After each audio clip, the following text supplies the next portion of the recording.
My media icon is Oprah Winfrey. I think she has managed to create an amazing amount of empire out of very, very little.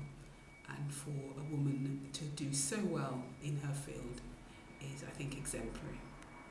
My hero, I suppose, in journalism is Keith Waterhouse, who is an old-fashioned newspaper guy. He's been writing for newspapers for about 50 years, writes a weekly column in the Daily Mail now, largely complaining about how rubbish the world has become and how bad everyone's English is.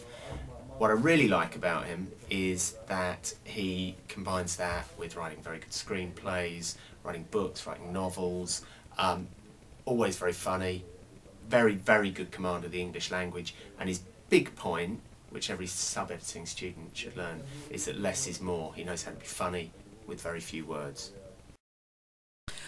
Well, my icon is Charles Wheeler, who I hope you've heard of. He died last year, but he was an incredibly brilliant, in my view, brilliant reporter.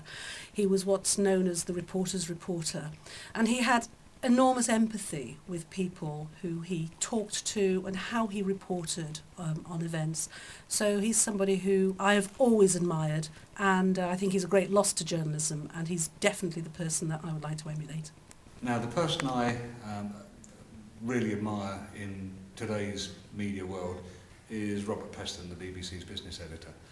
I worked with him for a number of years, and I know that although his brain goes at about 5 times the rate of his mouth, he is an exceptionally assiduous reporter, and his success over the past 2 years, because it is 2 years since he started forecasting that the whole economy was going to fall into a great mire, has been built on the fact that he has an enormous web of contacts that he has used fairly and assiduously, and that is why he gets the stories. I don't really have an all-time media hero, but I do quite like Martha Gellhorn, who's the legendary American war correspondent, because she kept on going for about 60 years, and she covered practically every single war, from the Second World War, Spanish Civil War to Vietnam, and she was brilliant.